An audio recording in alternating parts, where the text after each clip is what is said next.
नमस्कार, बातों बातों में आपका स्वागत है। आज जो हमारे मेहमान हैं उनकी एक पॉलिटिकल जर्नी जो रही है वो एक रोलर कोस्टर राइड रही है। कभी एकदम ऊंचे तो कभी एकदम नीचे। और उनकी दो खास बातें हैं, वो हमेशा फाइटर की तरह जमे रहे और एक और बहुत ज़बरदस्त बात यह है कि हालात कैसे भी हों अपने पर हंसने का जिगर रखते हैं। जी हाँ, आज हमारे मेहमान हैं सिडको के पूर्व डायरेक्टर श्री नामदेव भगत साहब। भगत साहब बहुत बहुत स्वागत आपका।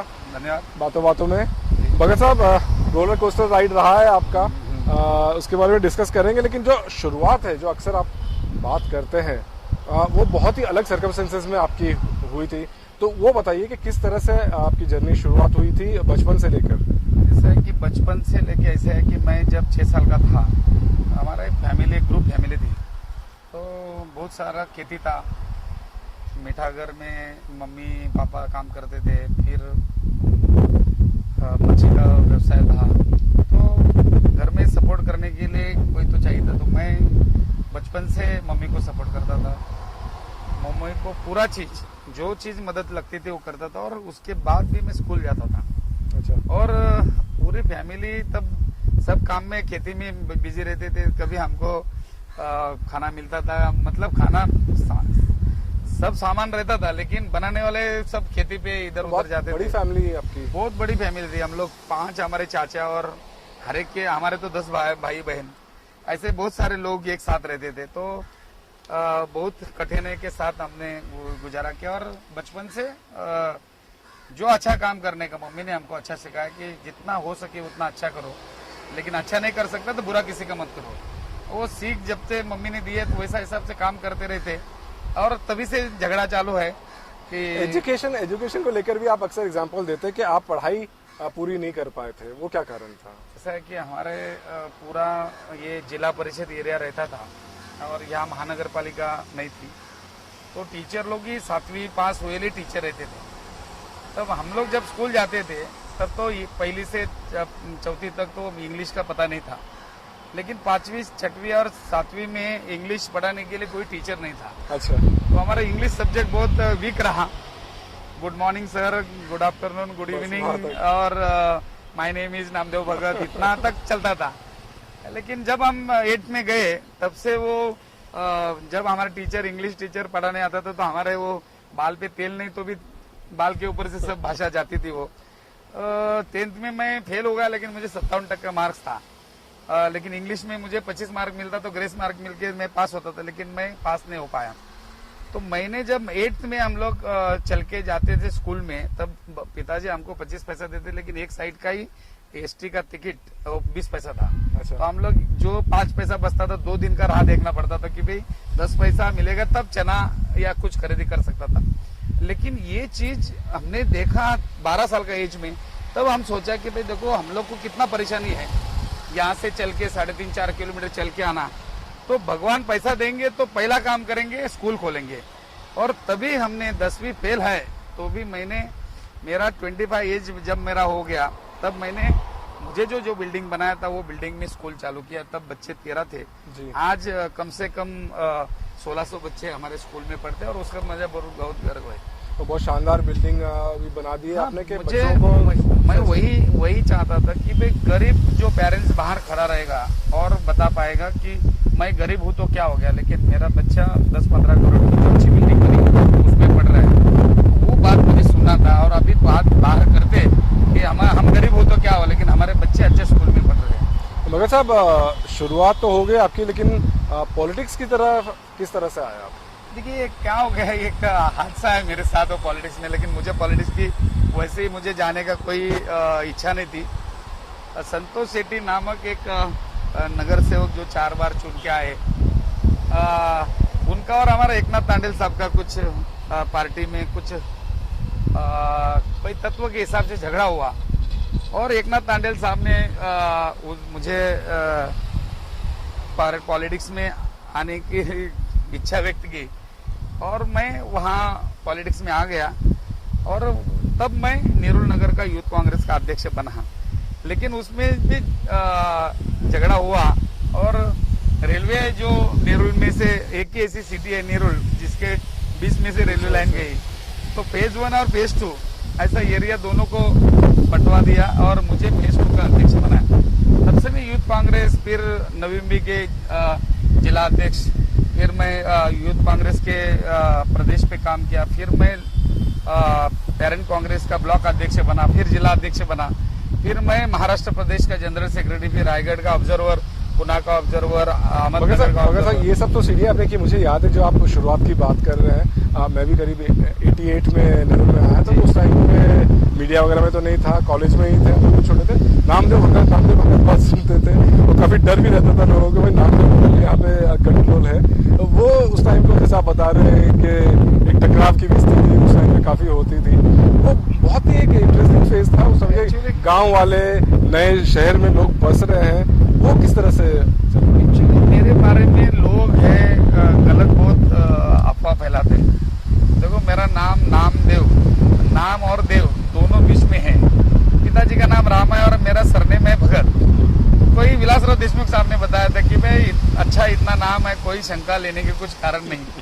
लोग ये जो जिसका कर्तृत्व शून्य है, कर्तृत्ववान लोग मेरे बारे में कभी गलत नहीं बोलते, लेकिन कर्तृत्व जिसका नहीं है वो मेरे बारे में गलत बात करके वो बड़ा बनने का कोशिश करते हैं। डर मेरे बारे में मेरे डर रहती तो मेरे नाम पे झूठा 2 बार गुना रजिस्टर हुआ, बल्कि मैं इधर नहीं था, तो मुझे कोई डरते नहीं। मैं डरते थे तो मेरे साथ से कभी कभी 7-7, 8-8 नगर सेवक चुनाव के लिए कोई आदमी खड़े होते हैं। अभी भी मैं एक चुनाव लड़ा तो मेरे साथ में जो हमारे पार्टी में जो नया पार्टी में आया उसका एक गिरीश मात्रे करके, वो शिवसेना छोड़ के उनको टिकट भी दिया था, लेकिन वो उन्होंने टिकट लिया नहीं और गए राष्ट्रवादी में। वो उनका अधिकार है, उसके बारे में अपन कुछ नहीं बोलना चाहते। मैं उस टाइम की बात कर रहा हूँ जो लेट 88। हाँ, तो 88 में ऐसे बात है कि मैं एक आदमी ऐसा है कि गांव में रहता था और शहर में सामाजिक कार्य करता था। तो जब मैं 88 में आया तब गणपति उत्सव हो, नवरात्रि उत्सव हो, नोटबुक बांटने कार्यक्रम हो, या रक्तदान ब्लड डोनेशन कैंप हो, या यूथ कांग्रेस को नजदीक करने का बात हो, तो ये सब उधर मैं काम करता था। और कोई भी जो झाड़ को फल आते उधर ही पत्थर मारते, कोई भिखारी को उतर के कोई कान के नीचे बजे, लेकिन मैं काम अच्छा करता इसीलिए वो लोग। इसमें एक इंटरेस्टिंग बात ये हुई कि टिपिकली देखा जाए तो आप गाँव वाले जी, ये एक माइंडसेट था, लेकिन जैसा आपकी पॉलिटिकल आगे जर्नी बढ़ी तो आपका जो एरिया आया, नोडल एरिया सब आया और वहाँ पे भी काफी लोकप्रिय हो गए आप। ये किस तरह से अडैप्ट किया? ऐसा होता है कि इंसानी जो बोलते हैं अपन, वो मुझे मेरे सिखाए। कौन सा भी जात, कौन से भी हो, कान कौन सा भी हो, गाँव किसी का है या किसी का नाम क्या है, किसी कुछ मतलब इंसानी मतलब मुझे मैंने सिखाया। यही बोलते हैं कि गाँव का है, शहर का है, जो प्रॉपर्टी का, ये जात का, वो जात का, ये नहीं होगा।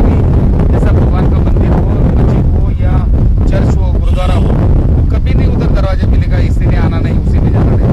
लोग आते हैं, उनका काम करने का अपना तरीका रहना चाहिए। और मुझे लगता है कि कोई भी आदमी बॉम्बे में रहने वाला, किसी का तो गांव का है, आपका भी कोई गांव है, तो ओरिजिनल गांव तो रहता है। गांव के बारे में मेरा कोई गाँव, मेरा नवी मुंबई गाँव है। नवी मुंबई आपका गांव जैसा आप चाहते हैं, लेकिन हर आदमी जो प्रांत से जो लोग आते हैं, तो हर किसी का कोई तो गाँव रहता है। तो मुझे बहुत खुशी है कि गाँव हो, कॉलोनी हो या कोई जात का हो, वो मेरे से सबसे अच्छा रहता है। जो मेरा काम के ऊपर खुश नहीं रहता है, जिनको डर रहती मेरी, वो सिर्फ नाराज रहता है। वो 2-3% लोग है, लेकिन 2-3% जो अपन जहर बोलते हैं, बहुत सारे अच्छे पानी को, दूध को खराब कर सकते हैं। इससे कभी कभी मेरे बारे में होता है। मैंने शुरुआत में कहा कि रोलर कोस्टर राइड रही है, एकदम जबरदस्त सक्सेस जीतते आया हुआ और फिर अचानक कॉर्पोरेशन इलेक्शन हार जाते हैं, ये कैसे? कभी मैं आपको बता रहा हूँ ना कि जब भी कोई समझो यहाँ जो पॉलिटिक्स में जो बड़े बड़े लोग हैं, तो मुझे लोग हिसाब में रखते हैं, तो मेरे ऊपर बहुत ध्यान रहता है। तो कभी कभार अपन लड़ाई में जब रहता है, तो लड़ाई करते टाइम कभी कभी अपन भी घायल होते, सामने वाले को भी अपन मारते हो या कोई भी उनका बात अपन आगे जाते हैं। तो मेरे साथ में ऐसा होता है कि मैं एक बार चुन के आता हूँ, फिर हारता हूँ, फिर चुन के आता हूँ, फिर हारता हूँ, फिर मैं चुन के आता हूँ। तो ये अच्छी बात है। जब भी अभी अपन कोई बोलते हैं ना, मैं जमीन पे चलने वाला कार्यकर्ता, हवा में चलेंगे तो साला कभी कुछ अपघात होगा तो अपन कुछ मिलेगा भी नहीं, जमीन से गिरेगा तो कभी थोड़ा बहुत जख्म होती है, वैसा मेरा है। तो चुन के नहीं आता, लेकिन मैं वापिस दोबारा, अभी पार्टी तो कांग्रेस पार्टी में मैं था, एक्चुअली कांग्रेस पार्टी छोड़ने का मतलब नहीं था। तो उसमें आपकी जो फाइटिंग स्पिरिट के बारे में और बात करते हैं, मुझे बहुत मजा आता है। कोई फाइटिंग देखिए, आपको बताओ कि कोई ऐसा स्लो बॉल डालता है, उसके सामने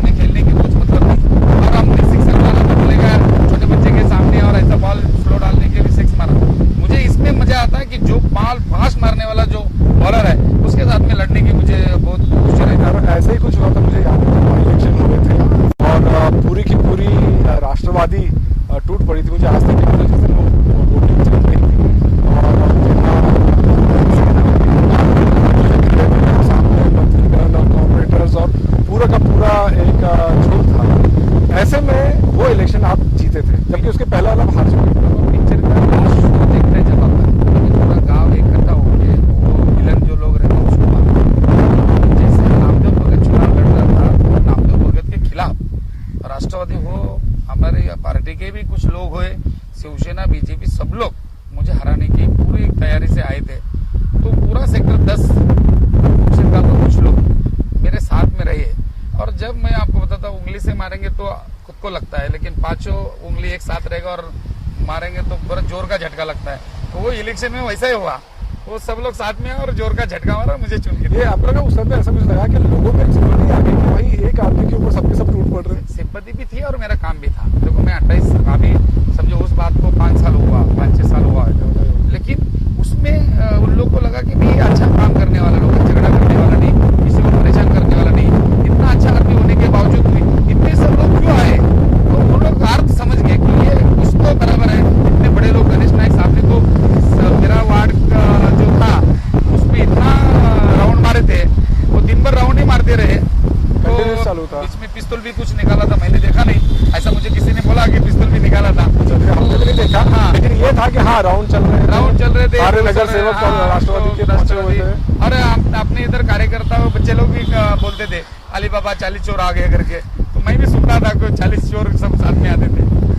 तो इस तरह से आप निकलते आए और जैसे कहा कि काफी प्रोग्रेस भी हुआ। आप नवी मुंबई के कांग्रेस के जिलाध्यक्ष भी बने, उसके बाद आप स्टेट बॉडी पे भी चले गए।